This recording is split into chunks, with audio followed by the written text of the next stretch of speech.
Assalamualaikum warahmatullahi wabarakatuh. Bismillahirrahmanirrahim. Asyhadu alla ilaha illallah wahdahu la syarikalah wa asyhadu anna Muhammadan abduhu wa rasuluh. La haula wala quwata illa billahil aliyil azim. Robbi sholli sodri wa yassirli amri wahlul 'uqdatam min lisani yafqahu qouli. Dengan rahmat, taufik dan hidayahnya, saya masih diberikan kesehatan oleh Allah SWT pada detik hari ini. Pada segmen selanjutnya, materi yang saya bawakan adalah najak menjelang ajal bagi manusia yang berbuat munkar atau perbuatan yang tidak baik.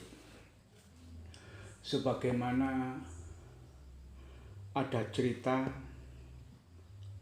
sesungguhnya orang-orang yang memakan harta anak-anak yatim dengan cara yang tidak lurus, mereka akan memakan api sepenuh perutnya dan mereka akan masuk ke dalam api yang menyala-nyala. Dalam sebuah cerita menerangkan seorang perempuan yang tubuhnya perempuan yang berbaring di atas bangsal itu kondisinya betul-betul mengerikan. Nyaris semua kulitnya tak berbentuk seperti kulit manusia, melainkan telah berubah total. Kulit yang membaluri sekujur tubuhnya bukan lagi berwarna sawo matang, tapi telah berubah menjadi sisik-sisik ikan berwarna putih keperak-perakan. Hanya bagian telapak tangan dan telapak kaki bagian dalam kulitnya tetap utuh seperti sedia kala. Lebih menggiriskan lagi, sisik-sisik yang terkelupas dari tangannya tampak berceceran di lantai. Sebagian lagi jatuh di atas selimut, a'udzubillah min dzalik, yang menutup bagian tubuhnya. Setiap kali tangan kanannya menggaruk tangan kirinya, karena saking gatalnya, sisik-sisik itu lepas begitu saja dan menebarkan bau nyinyir sekitar ruangan. Parahnya, garukan itu mengakibatkan koreng-koreng kecil hingga terang saja kondisinya semakin memprihatinkan. Saya sebutkan di sini nama samaran biar tidak ada jadi fitnah. Saya katakan Bi Ijah, umur 40 tahun, atau saya katakan lagi bukan nama sebenarnya, hanya kita bisa memperjelas kata-kata saja. Tak mengira kalau Ibu Kasmi, majikannya, bakal menderita penyakit aneh dan tidak wajar itu. Sejak awal, ia hanya menduga bahwa penyakit majikannya ini demam biasa karena keluhannya hanya panas dingin.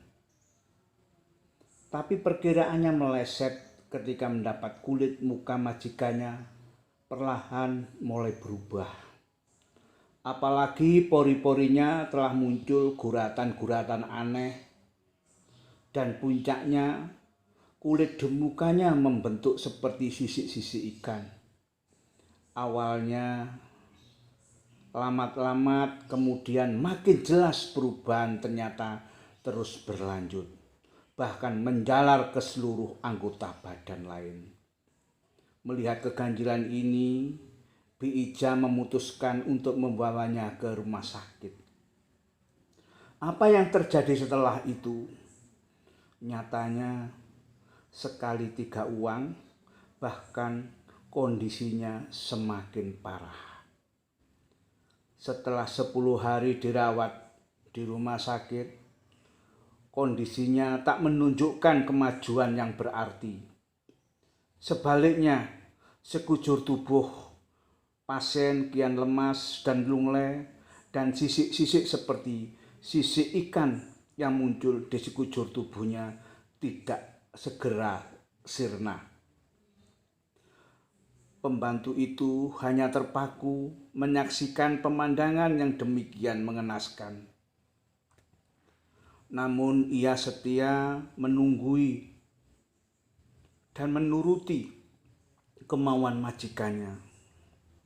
Setiap kali ia menanyakan penyakit yang diderita majikannya kepada dokter yang menangani, dokter hanya menjawab, belum bisa mengidentifikasi penyakitnya. Derita itu menyiksa teka-teki. Ia benar-benar butuh mencari jalan keluar. Maklumlah, tak ada satupun kerabat dari majikannya yang mau membesuknya. Mereka malu mempunyai keluarga yang berperilaku seperti Ibu Kasmi. Saya sebutkan lagi, ini juga nama samaran supaya tidak terjadikan fitnah. Ini suatu pelajaran saja. Ingin rasanya Bi Ijah keluar dari tempat itu, namun siapa yang akan mengurus majikannya kalau ia tinggalkan?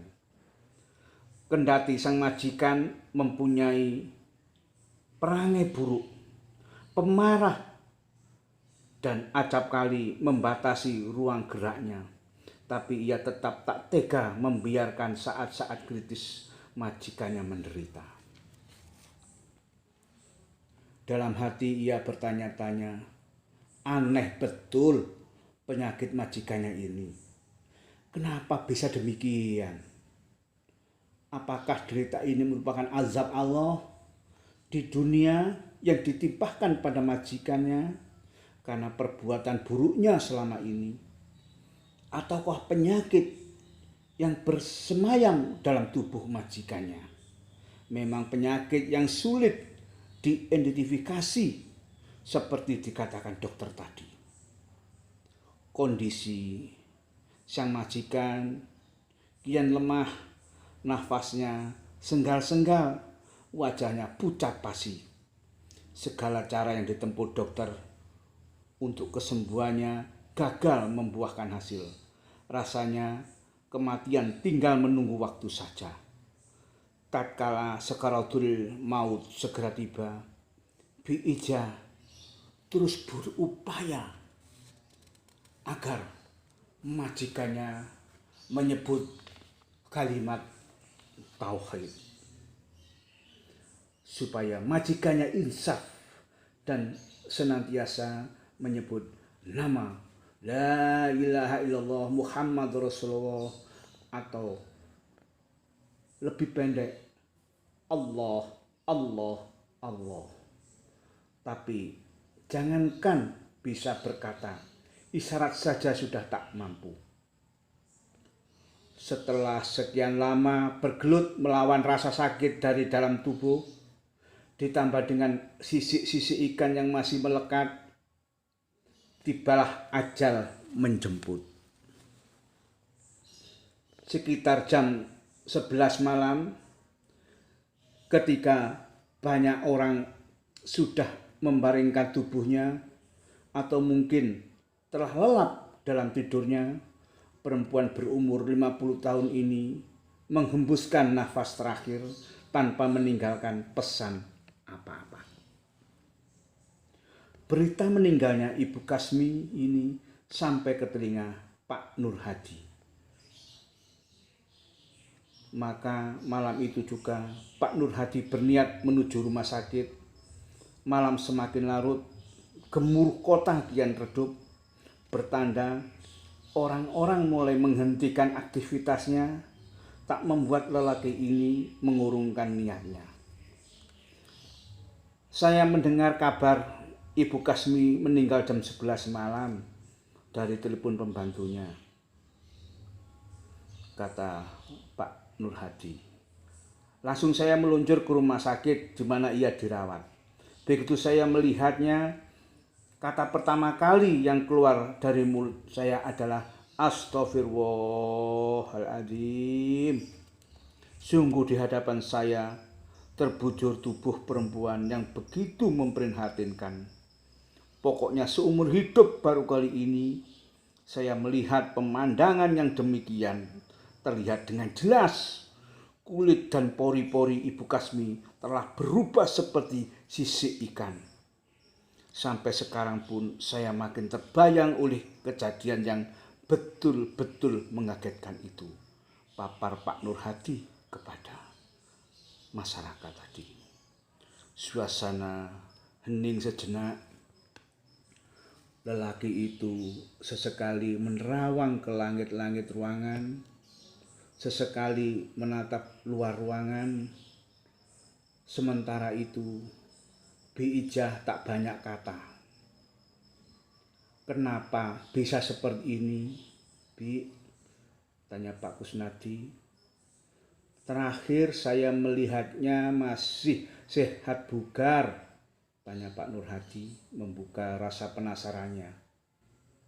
Entahlah Pak, saya sendiri tidak tahu persis penyebab penyakit aneh itu, jawab Bi Ijah gagap. Kata Pak Kusnadi, mulai kapan sakitnya? Hampir 2 mingguan Pak. Bagaimana ceritanya Bu? Semula ibu hanya merasakan panas dingin biasa sehabis pulang kerja dari kantor. Lalu panas dingin itu terus berlanjut sampai beberapa hari.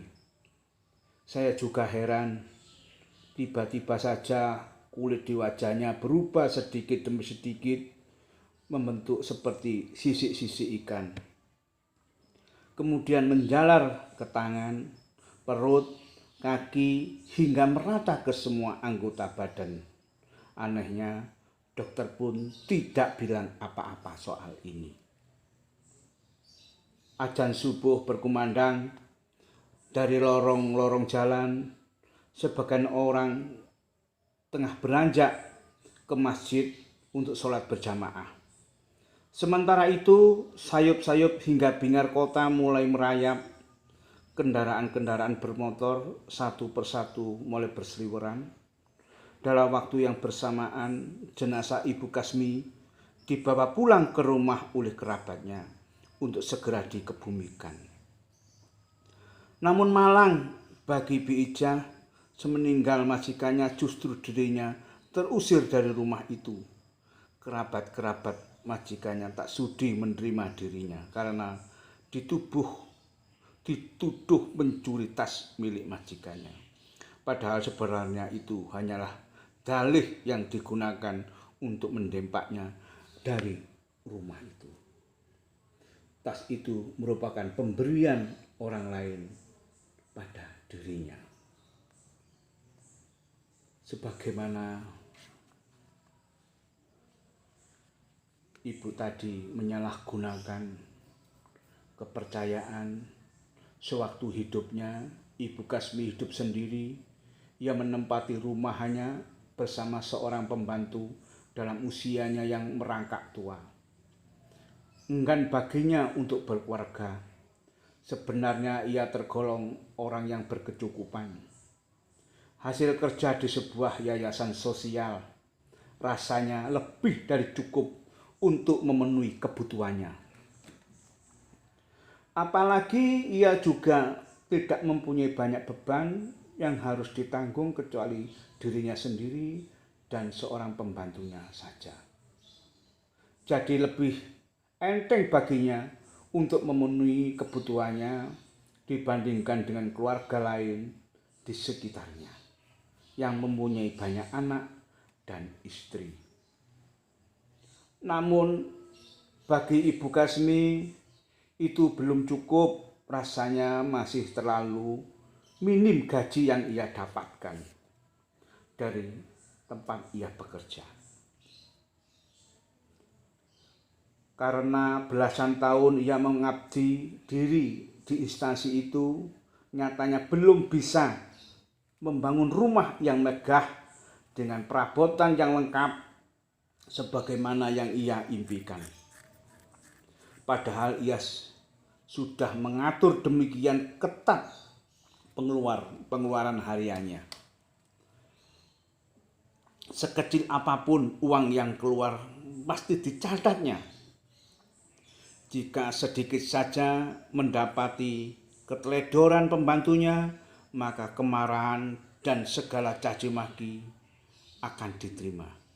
Akibatnya Bi Ijah pun seperti robot yang bisa disuruh ke sana ke sini tapi kurang diperhatikan nasibnya. Tidak boleh macam-macam dan harus selalu sabar melayani majikannya. Di yayasan itu Ibu Kasmi bekerja di bagian keuangan, lazimnya yayasan sosial lainnya.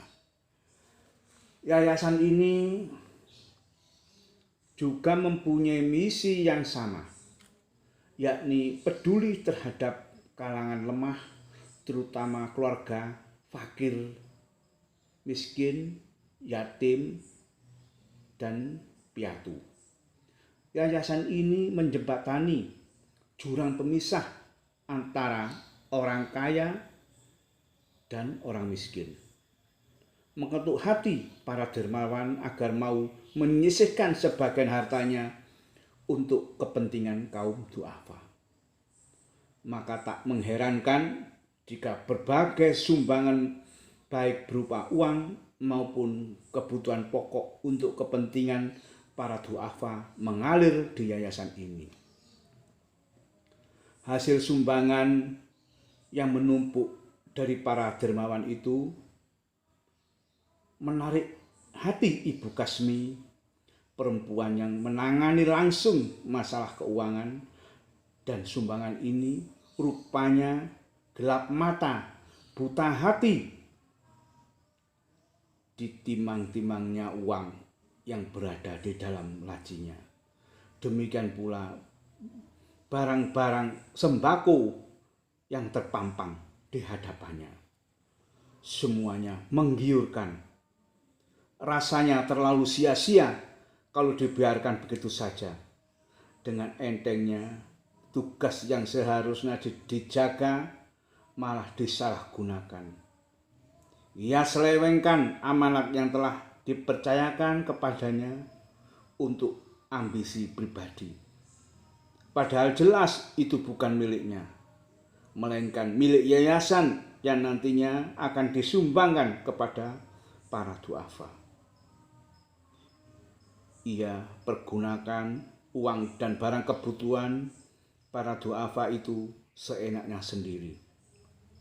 Oleh karena itu, bukan mustahil kalau perbuatannya akhirnya diketahui oleh orang. Sepintar-pintar orang menyembunyikan bangkai, pada saatnya akan tercium juga. Demikianlah pula borok-borok Ibu Kasmi. Tanpa disadari, rupanya rekan-rekan singkatornya menaruh curiga terhadap perangai buruknya. Karena melihat barang sumbangan para donatur telah banyak diselewengkannya. Bu Kasmi diketahui oleh pimpinan, namun Bu Kasmi namanya kalau tidak bisa mengelak. Segebok dokumen dan pembukuan keuangan dianggapnya sudah cukup meyakinkan pimpinannya ketimbang mendengar suara-suara sumbang yang memojokkan dirinya. Bagi perempuan ini, buktilah yang berbicara secara jelas. Harus diakui selain pandai menyembunyikan kesalahannya, ia juga lihai membuat pembukuan. Dalam kategori ini, orang bodoh kalah sama orang yang pintar, Orang pintar juga kalah sama orang yang ngerti. Orang yang ngerti juga kalah sama orang yang sakti. Orang yang sakti kalah sama orang yang berpolitik tinggi. Perpolitikan adalah kalau diselewengkan bisa berbahaya bagi masyarakat banyak. Sayangnya ketika diminta untuk mengecek semua keuangan dan barang yang harus dipertanggungjawabkan, ia tidak bisa berkelit.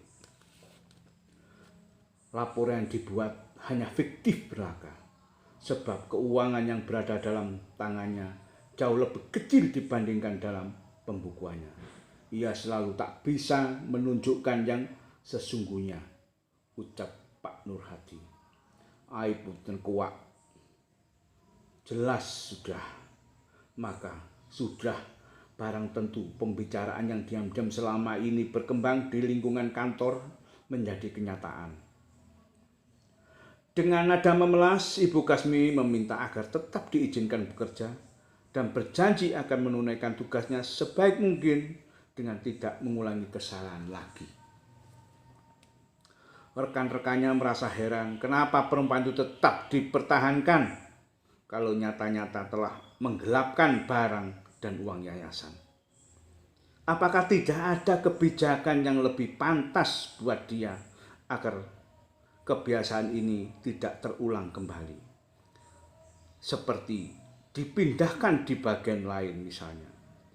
Sebulan, 2 bulan pekerjaan di kantor berjalan sebagaimana mestinya. Janji Ibu Kasmi untuk memperbaiki diri di hadapan pimpinannya tampaknya benar-benar akan terbukti. Semua pembukuan rapi dan tak ada lagi yang penggelapan uang dan barang-barang. Sangat konsisten, tidak ada pelambungan harga. Akan tetapi di tengah kepercayaan yang sudah mulai tumbuh dan orang mulai bisa melupakan perbuatan buruk masa lalunya, Ibu Kasmi justru berulah lagi. Apa yang dilakukan seberapa bulan terakhir hanyalah skenario dan akal-akalan belaka.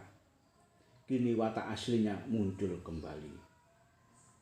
Godaan lembaran ratusan ribu rupiah hingga jutaan rupiah terasa menusuk-nusuk pikirannya. Uang panas milik umat itu berpindah ke tangannya dan masuk ke kantong pribadinya. Sekali ada kesempatan untuk melahap, maka hari berikutnya ia akan mengulang kembali. Ia bisa menyimpan rapat-rapat keburukannya. Pihak keluarga pun sebenarnya mendengar ulah buruknya. Tapi lagi-lagi mereka segera untuk mengingatkan. Bertemu dengannya seolah berhadapan dengan batu karang di lautan hingga sulit sekali diluluhkan. Bahkan saking mulutnya mereka enggan menyambangi sewaktu sakit. Suatu hari ketika pembantunya sedang membersihkan ruangan rumah sembari mempersiapkan sarapan, Ibu Kasmi merasa kurang enak badan. Tubuhnya panas dingin hingga hari ia memutuskan tidak berangkat ke kantor. Ia maklum barangkali karena capek bekerja sehari setelah demam itu tak kunjung reda, bahkan semakin memburuk. Beberapa hari kemudian muncul perubahan dalam tubuh Ibu Kasmi. Kulit di wajahnya perlahan berubah menjadi sisik ikan. Bagi mereka yang mengetahui perangai Ibu Kasmi, ketidakwajaran penyakit yang dideritanya sampai meninggalkan itu merupakan buah yang mesti dituai akibat perbuatannya dulu. Yang sering menggondol uang dan barang yayasan. Padahal uang dan barang-barang itu seharusnya diberikan kepada para du'afa, yatim, piatu, dan fakir miskin. Setidaknya peristiwa yang terjadi itu mengingatkan umat manusia tentang larangan memakan harta orang, terlebih harta itu untuk anak yatim dan orang-orang duafa. Karena menyerobot hak mereka sama juga menyakiti hatinya. Sebaliknya, mereka semestinya diperlakukan dengan baik. Bukankah Allah SWT pernah berfirman dalam ayatnya kepada Nabi Daud alaihissalam, wahai Daud, terhadap anak yatim bersikaplah seperti bapak yang pengasih, terhadap para janda persiapkan seperti suami yang menyayangi. Ketahuilah engkau akan menuai apa yang telah engkau tanam, sebab engkau pasti mati, serta meninggalkan anak dari istrimu. Berkaitan dengan memelihara harta anak yatim dan kejaliman, banyak hadis-hadis diriwayatkan yang disejalan dengan ayat di atas. An-Nisa ayat 10 yang berisi ancaman keras dan peringatan bagi manusia yang menjaliminya, seperti hadis yang diriwayatkan Imam Bukhari dan Muslim bahwa Nabi Muhammad SAW bersabda, hindarilah 7 hal yang akan membinasakan. Para sahabat bertanya, ya Rasulullah, apa 7 hal itu?